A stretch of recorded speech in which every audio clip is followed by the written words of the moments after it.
इस वक्त हम ग्रेटर नोएडा में जहां खड़े हैं, यहां से मैं आपको दो तस्वीर दिखाऊंगा।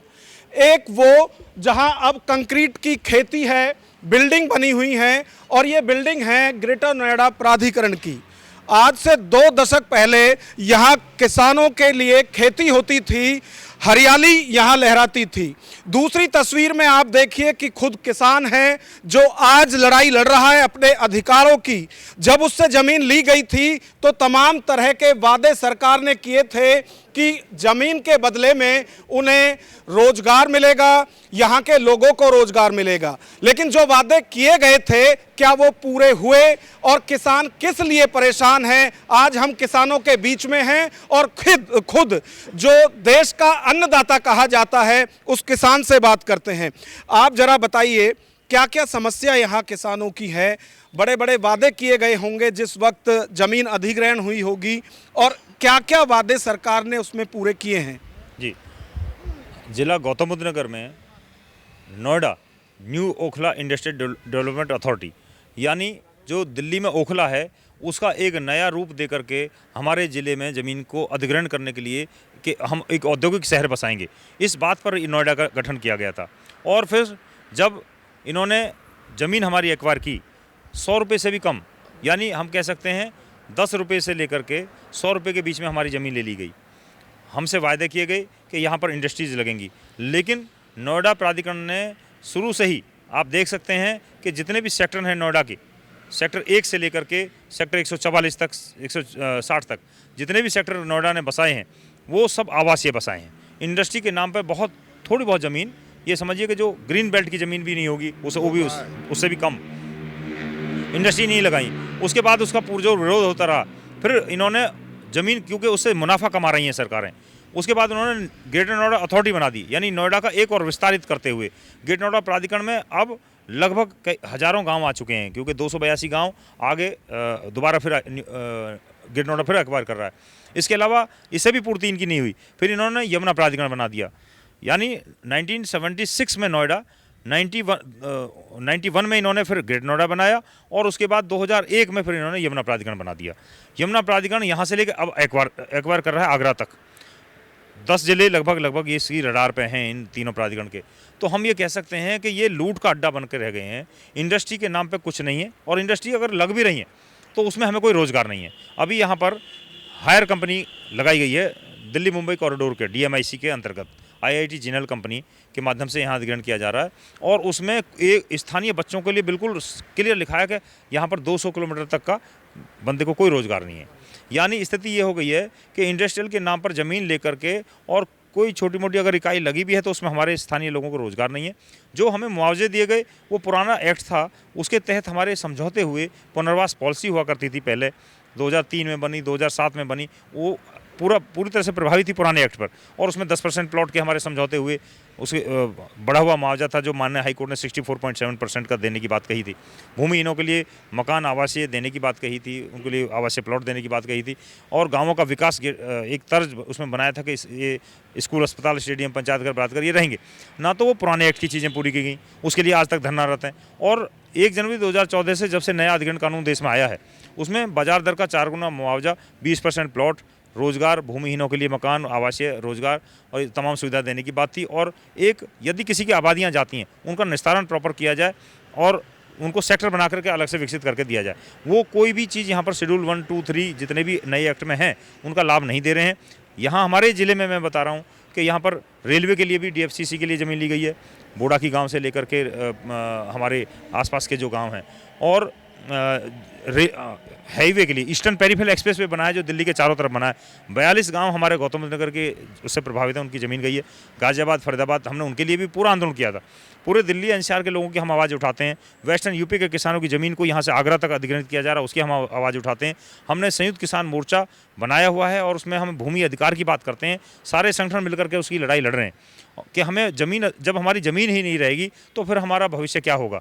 और कम से कम जो अधिग्रहण कानून के लाभ हैं वो हमको दिए जाएं, और ये जो लूट की जा रही है, कानून में स्पष्ट तौर पे है कि किसी भी ज़िले में आप 20% से ज़्यादा ज़मीन एक्वायर नहीं कर सकते हैं, खासकर बहुफसली ज़मीन का तो आप ले ही नहीं सकते हैं। और हमारे ज़िले गौतम बुद्ध नगर से लेकर आगरा तक तमाम ज़िलों में सारी सिंचित ज़मीन है, पूरी बहुफसली ज़मीन है।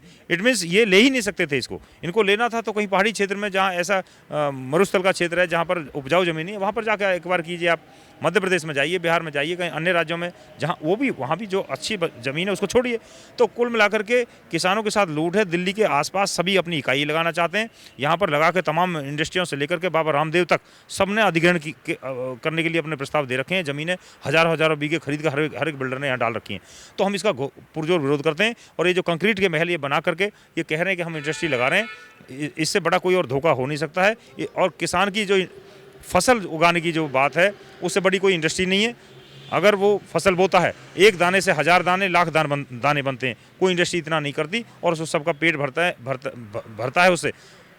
उनके बच्चों को वो पढ़ा नहीं सकते हैं।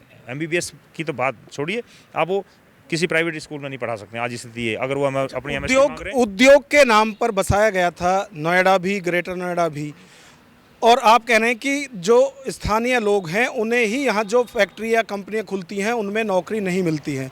अब बड़े लेवल पर देखा जा रहा है कि एजुकेशन हब हो गया है आज ग्रेटर नोएडा, तो वहाँ पर क्या कोई राहत या रियायत है? नहीं, बिल्कुल नहीं है। शिक्षा, चिकित्सा, रोजगार ये तो हमारे विशेष मुद्दे हैं। जो यहाँ पर जितने भी इंस्टीट्यूट बनी हैं, चाहे यूनिवर्सिटीज़ बनी हैं, चाहे यहाँ इंजीनियरिंग कॉलेज हैं, मेडिकल कॉलेजेस हैं, उसमें हमें कोई आरक्षण नहीं है। स्थानीय किसानों के लिए पॉलिसियाँ बनती हैं, कई बार लिखते हैं, प्राधिकरण लिखता है कि हाँ उनको वरीयता दी जाएगी, लेकिन कोई वरीयता नहीं दी जाती है। अस्पताल हैं हमारी ज़मीन पर बने और उनको बहुत ही कम कीमत पर सरकार प्लॉट अलॉट करती है कि आप अस्पताल बनाइए। यहाँ पर तमाम यथार्थ से लेकर के कैलाश हॉस्पिटल, जो कि यहाँ के सांसद हैं, वो खुद अस्पताल के मालिक हैं, कई अस्पताल उनके यहाँ चल रहे हैं, लेकिन कोई छूट उनकी तरफ से भी नहीं है। किसी गरीब का फ्री इलाज नहीं यहाँ पर होता है। कम से कम उसकी आर्थिक स्थिति देखनी चाहिए। तो हम ये बिल्कुल इस बात का हम पूरी तरह से एक मजबूती से उठाना चाहते हैं कि जो शिक्षा, चिकित्सा और रोजगार ये तो हमें बिल्कुल मिलने चाहिए। जो यहाँ पर स्थानीय कंपनियां लग रही हैं उनमें हमारा 80% रोजगार के लिए हरियाणा सरकार या महाराष्ट्र की सरकार लड़ रही है, लेकिन हमारी यूपी गवर्नमेंट नहीं लड़ रही है। हमें कहीं रोजगार नहीं मिल पा रहा है। बिल्कुल, तो तमाम तरह के मुद्दे हैं जिनसे किसान हर रोज जूझ रहा है और अपनी सरकार से गुहार लगा रहा है कि सरकार उनकी सुने। शिक्षा, चिकित्सा और रोजगार, कम से कम जो मूलभूत अधिकार हैं वो तो उनको मिले। जब जमीन अधिग्रहण हुआ था उस वक्त जरूर बड़ी बड़ी बातें की गई थी। अब क्या क्या मुद्दे हैं किसानों के जिन्हें लेकर अभी घेराव करने वाले हैं किसान? किसानों के जो मुद्दे हैं ये दशकों से लंबित मुद्दे हैं और ये मुद्दे ऐसे हैं जो पूर्व में प्राधिकरण ने हमसे करार किए थे। यानी कि आपकी ज़मीन जब खरीदी जा रही हैं उस टाइम जो आपसे मुआवजा तय हुआ, जो आपसे विकसित प्लॉट तय हुआ, जितने भी अन्य लाभ हमें मिलने थे, चाहे वो किसान को यहाँ की जितनी भी योजनाएं आवासीय निकालते हैं उन आवासीयों में किसानों का 17.5% का कोटा हो, इस तरीका के कई करार हमसे हुए। उन करारों को केवल पूरा कराने की मांग है। ये केवल और केवल किसान के साथ एक तरीका से धोखा है। पूर्व में किया होगा वादे से मुकरना है।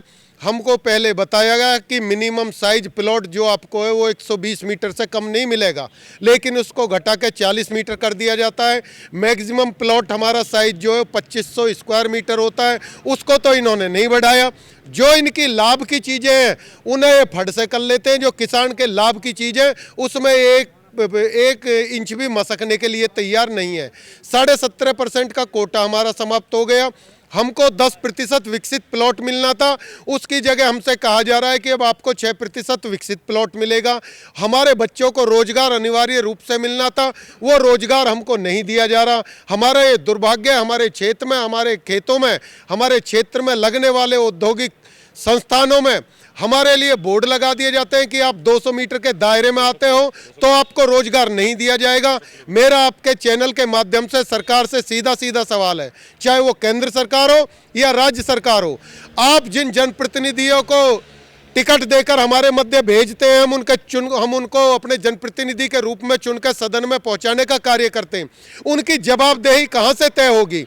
अभी मैं आंकड़ा देख रहा था, सरकार का अपना आंकड़ा है जो पीछे हमारा लोकसभा का सत्र 5 साल का, उसमें भाजपा के जो सांसद हैं उनकी कितनी उपस्थिति है ये क्यों तय नहीं करते? जो जनता 20-20, 25-25 लाख जनता का प्रतिनिधित्व करने के लिए हम सदन में जिन लोगों को भेजते हैं वो सदन में उपस्थित ही नहीं होते, ऐसे लोगों को क्यों टिकट दिया जा रहा है? ये ही जनता के साथ सबसे बड़ा धोखा है। जिन्हें हमने अपनी वकालत करने के लिए सदन में भेजा है वो वकील ही वहां पर अनुपस्थित रहते हैं। मैं देख रहा हूं सनी देओल की अनुपस्थिति है, हेमा मालिनी की अनुपस्थिति है। भाई ऐसे लोगों को टिकट देके क्यों भेजा जा रहा है जो जनता के मुद्दे उठाएंगे नहीं, जिन्हें अपने रोजों से फुर्सत नहीं है? कोई चिकित्सा के क्षेत्र से भेज दिया जाता है, कोई और बड़े बड़े औद्योगिक घराने उनसे टिकट देके जनता के मध्य उतार दिए जाते हैं। जनता बेचारी सीधी सादी भोली भाली, चाहे वो किसान वर्ग है चाहे वो मजदूर वर्ग है, वो उन्हें अपनी वकालत के लिए भेजती है, लेकिन वो लोग उस सदन में ही मौजूद नहीं होते जिस सदन में उनके लिए कानून बनना होता है। तो मेरा आपके चैनल के माध्यम से निवेदन है, केवल और केवल सरकारें भी और जितनी भी राजनीतिक पार्टियां उन्हीं लोगों को टिकट देने का कार्य करें जिनके पास 24 घंटा जनता की सेवा का समय हो। अन्यथा ऐसे किसी व्यक्ति को भी टिकट ना दें जिन्हें अपने व्यापार बढ़ाने, अपने उद्योग सृजित करने हो। जी बिल्कुल। आपको क्या लगता है क्या क्या ऐसी समस्याएं हैं अभी किसानों की यहाँ ग्रेटर नोएडा के अंदर? क्योंकि दिल्ली में भी किसान कूच करने के लिए कह रहा है, पंजाब से आया, हरियाणा का किसान है, यहाँ पश्चिम यूपी की यदि बात करें तो क्या क्या समस्याएं हैं? यहाँ तो समस्याओं का भंडार है जी। इन्होंने जिस दिन से ज़मीन एक बार करनी शुरू यहाँ की है, आज तक किसी वादे को पूरा नहीं किया। बस ये एक पैसा तो दे रहे हैं थोड़ा थोड़ा, वो भी आधा अब और आधा जब, इस तरह से। बाकी ना तो इन्होंने हमारे प्लॉट पूरे किए हैं, ना इन्होंने कोई हमारे रोजगार की तसल्ली की है, और शिक्षा तो इन्होंने बिल्कुल अपने ताले में कैद कर लिए। सरकारी जो हमारे स्कूल होते थे वो सारे के सारे, उनमें सारे पद खाली पड़े हैं। मजबूर है पब्लिक प्राइवेट सेक्टर में जाने के लिए, और उनके पास में इतने संसाधन नहीं है कि जो वो अपने बच्चों को बीए या एमए या कोई डिग्री करा लें। तो इस विषय पे तो बहुत ही ज़्यादा, और हमारे गांवों के नाम पे जो ये इन्होंने एक बार करने की कोशिश की है उसमें भी ये आज के छलावा ही कर रहे हैं। जैसे कि अभी नया कानून आया, 4 गुना देना था इनको, 4 गुने पे ये हमारे यहाँ की ग्राम सभा भंग कर देते हैं और उसे शहरीकरण बताते हैं। मुआवजा देते हैं पुराने रेट का, और जो शहर मिलाता है उसकी ज़मीन से हमारी ज़मीन का कोई कंपेयर नहीं करते ये, तो उसे देते हैं शहर बता के दुगना। तो ये तो सरासरी धोखा है हमारे यहाँ। अच्छा, एक जो गाँव से बिलोंग नहीं करते हैं उन लोगों में एक बहुत ज़्यादा भ्रांति है, एक मैसेज फैलाई जा रही है कि जो किसान हैं 3-3, 4-4 बार मुआवजा लेकर और फिर बैठ जाते हैं मुआवजे के लिए। ये एक बड़ा मैसेज लोगों के बीच में है, तो ये साफ होना चाहिए। देखिए, हम तो इसके बारे में बिल्कुल बताएंगे कि जो आम लोग हैं जिनको ये जानकारी नहीं है कि किसान को कितना प्रतिकर मिलना चाहिए, कितना उसका मुआवजा बनता है, हम बता देना चाहते हैं इस चैनल के माध्यम से कि किसान को जो मुआवजा उसका एक्ट के हिसाब से बनता है वो बिल्कुल देते नहीं है। जैसे मैं वर्तमान में बताऊं कि हमारे यहाँ गांवों की जो मुआवजा देने की जो प्रक्रिया है नए एक्ट में, वो ये है कि या तो गांव का सर्कल रेट ज़्यादा हो या फिर बाज़ार दर ज़्यादा हो, उसमें से जो अधिक होगी उसको बेस माना जाएगा। और यदि ग्रामीण क्षेत्र है यानी पंचायती राज है तो वहाँ पर ग्रामीण क्षेत्र मानते हुए उसमें 4 गुना दिया जाएगा। और यदि ग्रामीण क्षेत्र नहीं है, शहरी क्षेत्र है, तो उसमें उसका बाजार मूल्य का जो ज़्यादा होगा सर्कल रेट में से उसका 2 गुना दिया जाने का प्रावधान है नए एक्ट में सेक्शन 26 के तहत। लेकिन ये क्या कर रहे हैं कि जैसे हमारे किसी गांव का फ़र्ज कीजिए कि उसका 2000 रुपये सर्कल रेट है, मेरे स्वयं, मैं चिटहरा गांव से हूं, चिटहरा गांव का सर्कल रेट 1700 रुपये है, और मार्केट वैल्यू हमारी पिछले 3 साल के जो मैक्सिमम रेट के बैनामे हैं उनको जब हम जोड़ते हैं, बैनामों की संख्या से डिवाइड करते हैं, भाग करते हैं उसका, तो वो मार्केट वैल्यू निकल के आती है। मार्केट वैल्यू हमारे गांव की 4000 है। तो एक्ट के हिसाब से ये है कि जो अधिक होगा उसको बेस बनाएंगे, यानी 4000 जो है उसका पंचायती राज है वहाँ पर, तो 4 गुना मिलना था 16000 रुपये मीटर। और हमें क्या रेट दिया उन्होंने कि जो हमारा सर्कल रेट 1700 रुपये था उस 1700 को भी घटा करके उन्होंने क्या किया, 124 गांव ग्रेटर नोएडा प्राधिकरण में अधिसूचित हैं, ज़मीन लेनी है 1 गांव की या 5 गांव की, तो उन्होंने क्या किया, 124 गांवों के सर्कल रेट निकाले। तो जो यहाँ से 20 किलोमीटर दूर गांव है उसका सर्कल रेट मान लिए 600 रुपये है, 800 रुपये है, हमारे का 1700 है। तो उनका एवरेज मूल्य निकाल दिया, निकालना था बाजार मूल्य का एवरेज, निकाल दिया सर्कल रेट का एवरेज, और वो निकाल दिया 1250। 1250 रुपये हाथ में पकड़ा और कहा कि आपकी पंचायती राज बेशक है लेकिन आप प्राधिकरण के अंदर अधिसूचित हैं, मास्टर प्लान 2042 में तक आप शहर बनेंगे तो आपको हम शहरी क्षेत्र मानेंगे। तो वो 1250 का भी जो यानी 4,000 का 4 गुना मिलना था 16,000, दिया कितना? अगर सर्कल रेट को बेस बनाते तो 17,000 का 4 गुना मिलना था, 1,700 का 4 गुना मिलना था। लेकिन दोनों में से जो मैक्सिमम को तो देने की बात छोड़िए, उसको घटा के 1,250 पे ले आए। और 1,250 का भी 4 गुना नहीं, 1,250 का भी दुगना, क्योंकि आप शहरी क्षेत्र हैं, पंचायती राज होते हुए भी, और 1,250 का डबल करके 2,500 रुपये। देखिए आप समझिए कि 2,500 कहाँ है और 16,000 रुपये कहाँ है, इतना कम। अब उसमें थोड़ा बहुत लड़ करके करते हैं, किसी ट्रिब्यूनल में गए कि आंदोलन किया, 500 रुपये बढ़ा दिए, 1,000 रुपये बढ़ा दिए। तो वो 500 रुपये, 1,000 रुपये, मान लिया यहाँ के ठाकुर धीरेन्द्र विधायक हैं जेवर में, अगर उन्होंने मान लिया कहीं 500 रुपये पहले बढ़वाए, जो 1,800 रुपये मिल रहा था रेट, उसमें 2,300 रुपये हो गया। फिर उसमें 1,000 रुपये मैक्सिमम और बढ़े, 1,000 नहीं 800 रुपये समथिंग, 3,100 का शायद यमुना प्राधिकरण रेट दे रहा है। तो अगर अब सरकार क्या दावा करती है, उसके विधायक क्या दावा करते हैं कि 1,800 हम 3,100 पे ले गए, यानी हमने 1,300 रुपये मीटर बढ़ा दिया। और मार्केट वैल्यू क्या बनती है जेवर, जहां एयरपोर्ट बन रहा है उसके आसपास के गांवों की मार्केट वैल्यू कहीं भी 4,000 से किसी गांव की कम नहीं है, और उसका 4 गुना 16,000 बनता है। यानी 16,000 में से आप 3,000 का दे रहे हैं, उसके बाद फिर भी अपनी वाई करवा रहे हैं, और आम जनता में भ्रांति फैला रहे हैं कि उनको कई बार बढ़ा करके दे रहे हैं। हमने तो 800 से 1,800 कर दिया, हमने तो 3,100 कर दिया। देखिए मुआवजा तो बिल्कुल पूरी तरह से लूट हो ही रही है। लेकिन दूसरी बड़ी बात कि 20% प्लॉट है। नए एक्ट में कोई विधायक से लेकर सांसद से लेकर तमाम पूरे कोई सरकारी अधिकारी, IAS IPS जो भी PCS अधिकारी हैं, जो भूविलेख के अधिकारी हैं, कोई भी उस 20% प्लॉट का जिक्र ही नहीं करता है। अगर कम से कम 20% प्लॉट भी हमें मिलता तो भविष्य में हमारे बच्चे उसमें अपना कुछ कारखाना लगाते या उसका अपने घर बनाने के लिए भविष्य के लिए हो, तो वो 20% प्लॉट नहीं दे रहे हैं।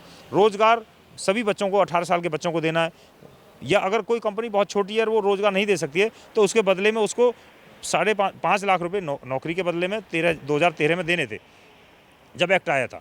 और उसमें ये लिखा है सेक्शन 31 जो है नए एक्ट की, कि उसमें सालाना वृद्धि की जाएगी, कोई भी भत्ता होगा तो उसके हिसाब से 10 साल में वो डबल बैठता है। यानी 23 आ गई, 23 के बाद अब 24 आ गई, तो उसमें 10 लाख बनते हैं नौकरी के। और जो अन्य भत्ते हैं, जो 50-50 हज़ार के 2 भत्ते हैं, 36,000 का एक भत्ता है, उसके हिसाब से 12,72,000 रुपये एक बच्चे 18 साल के बनते हैं। और ये क्या करते हैं एक्ट के हिसाब से, मान लिया दादाजी के नाम पे ज़मीन है तो उनके बेटे अगर 4 हैं और 4 पोते हैं तो सब कवर्ड होते हैं, लेकिन उनको सबको ना दे करके दादाजी के नाम पे एक जगह दे देना है, और वो भी 5 लाख रुपये। उसमें थोड़ी बहुत वृद्धि को बोलते हैं कि हमने बहुत वृद्धि कर दी। तो मैं बता देना चाहता हूँ आम जनता के लिए भी हम मैसेज देना चाहते हैं कि हमारे साथ बहुत बड़ी लूट है, हमें तो कौड़ियों के रेट दिए जा रहे हैं, उसके लिए हम आंदोलन कर रहे हैं। बिल्कुल जायज़ एकदम हमारी बात है, हमारी बात को सरकार सुने। आपके चैनल के माध्यम से हमारी बात आगे बढ़नी चाहिए, ऐसा हम आशा करते हैं। 16 तारीख की क्या तैयारी है जो आह्वान किया गया आंदोलन का? 16 तारीख की हमारी देश बंद की आहन की है, और अभी हम गांव गेल आए हैं, पंचायत करी हैं, क्षेत्र के लोगों को जागरूक कर रहे हैं। पूरे देश की हमारी जो बंद के ऐलान है और उसकी अपनी तैयारी कर रहे हैं। बिल्कुल, जो ग्रेटर नोएडा का किसान है उसके अलग मुद्दे हैं, और लगातार जो किसान हैं वो उसके लिए आवाज़ उठा रहा है। सवाल लगातार सरकार से यही है कि आखिर जिसे आप अन्नदाता कहते हैं उसकी समस्याओं का समाधान कब होगा, कब तक वो ऐसे ही सड़कों पर अपने अधिकारों की लड़ाई लड़ता रहेगा। डॉक्टर साहब आप बताइए, कल की क्या, परसों की क्या तैयारी है जो 16 फरवरी को SKM ने आह्वान किया आंदोलन का?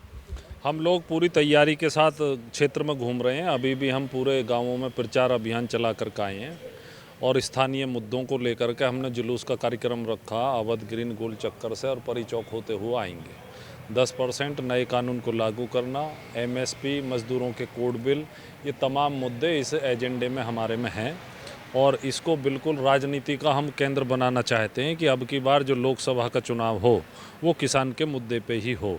इसकी पूरी तैयारी, पूरी कोशिश हम लोगों की है। और सुनील भाई जो हमारे स्थानीय स्तर पर संयुक्त मोर्चा के संयोजक हैं, इन्होंने तमाम संगठनों को एकजुट करने की कोशिश कर रहे हैं। हम भी इनकी मदद कर रहे हैं, सहयोग कर रहे हैं।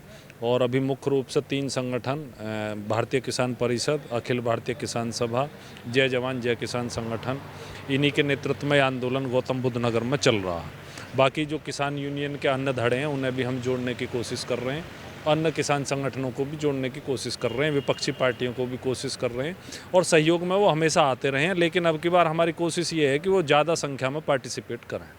अच्छा, जो किसान पंजाब या हरियाणा से दिल्ली कूच करने के लिए निकला है उनके लिए कीलें ठोक दी हैं सरकार ने, कंक्रीट के बॉर्डर बना दिए हैं, उसके लिए क्या कहेंगे?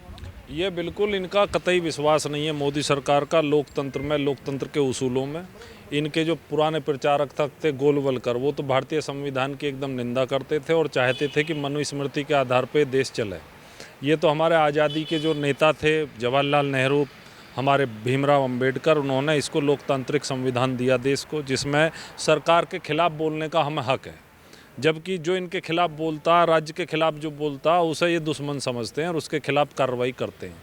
जबकि संवैधानिक बुनियादी हक है, और यदि ये हक चला गया किसान से, आम आदमी से, तो सरकार के खिलाफ आप बोल ही नहीं पाओगे और देश में तानाशाही आ जाएगी। तो मुख्य रूप से ये जो काम कर रही है मोदी सरकार, ये तो जाहिर है यदि एक अब की बार ये आ गए तो देश में संविधान और संवैधानिक मूल्य और हमारे बुनियादी अधिकार बचने वाले नहीं हैं। और इन्होंने हमारी तमाम जो लोकतांत्रिक संस्थाएं हैं, जो लोकतंत्र की प्रहरी हैं, उन सबको नेस्तनाबूद करने में कोई कमी छोड़ी नहीं है। इसलिए अब तो अस्तित्व का संकट है, पूरे देश में लोकतंत्र की बहाली का संकट है, और इसको लेकर के हम लोगों को लगना ही पड़ेगा। सिविल सोसाइटी को भी लगना पड़ेगा, किसान को भी लगना पड़ेगा। अच्छी बात यह है कि इस पूरे मामले में किसान अगवा की भूमिका में है। आम तौर पर देखा जाता है जब इस तरह के प्रोटेस्ट होते हैं तो आम जनता बहुत ज़्यादा परेशान होती है। उस आम जनता भी इससे जुड़े, इसके लिए क्या कोई मुहिम चलाई जा रही है या आम लोगों तक भी ये पहुंचाई जाए कि किसान कितना परेशान है? बिल्कुल, आम जनता जैसा, जब मीडिया एक बहुत बड़ा माध्यम है और मीडिया आज के दिन किसान आंदोलन के मुद्दों को उठा रहा, रख रहा, या कहो उसकी मजबूरी है, तो वो रख रहा आंदोलन के मुद्दों को, तो वो फिर खबरें पूरी सिविल सोसाइटी में जाती हैं और सिविल सोसाइटी के लोग सहानुभूति भी प्रकट कर रहे हैं, बुद्धिजीवी भी आंदोलन में आ रहे हैं, और कोई शक नहीं है ये बहुत बड़ा जन आंदोलन बनने जा रहा है। और ये जो किसान है, किसान खुद में ही 70 करोड़ की आबादी है, और किसान की बदहाली का आलम आप देखिए कि स्वामीनाथन को जो है इन्होंने वो तो दे दिया भारत रत्न, और इसकी पूजा करो। जबकि स्वामीनाथन हरित क्रांति के प्रणेता थे, हरित क्रांति के संस्थापक थे, और उन्होंने एक सिफारिशें करी थी कि C2 प्लस लागत मूल्य का 2 गुना आप हमें दो, लेकिन वो सिफारिशें मोदी सरकार ने लागू नहीं करी। और पिछले 5 वर्षों में 5 लाख से ज़्यादा किसानों ने मोदी सरकार के कार्यकाल में आत्महत्याएं की हैं, और जो दुगनी आमदनी करने का वादा किया था वो भी नहीं किया। जो पीछे कानून वापस लेने की बात कही थी उसका नोटिफिकेशन आज तक नहीं आया। जो MSP की गारंटी की बात थी, 23 फसलों के दाम ये घोषित करते हैं, 23 फसलों में केवल 3-4 फसलें हैं जिनकी खरीद होती है। केवल किसान इतनी बात कह रहे हैं कि इसको कानूनी जामा पहना दो कि उतने से कम की खरीद गैर कानूनी होएगी मंडी में, इतनी सी बात है। और डिस्ट्रेस सबको पता है कि भाई किसान बहुत बुरी हालत में, कर्जे उस पर बढ़ गए हैं, तो किसान तो सब्सिडाइज कर रहा देश को, यानी कि लगा 100 रुपये रहा और मिल उसे 50 रुपये रहे हैं। उसकी मेहनत भी उसमें जा रही है और उसकी लागत भी उसमें जा रही है, और उसे मिल कुछ नहीं रहा। जी बिल्कुल, तो जो किसान हैं वो लगातार सवाल उठा रहा है कि जब सरकार स्वामीनाथन जो हरित क्रांति के प्रेरक थे उनको भारत रत्न दे सकती है, तो फिर जो उन्होंने किसानों के लिए सिफारिश की है उन्हें लागू क्यों नहीं कर देती है। कैमरामैन विवेक के साथ Nagendra Bhati, AMV network, greater Noida.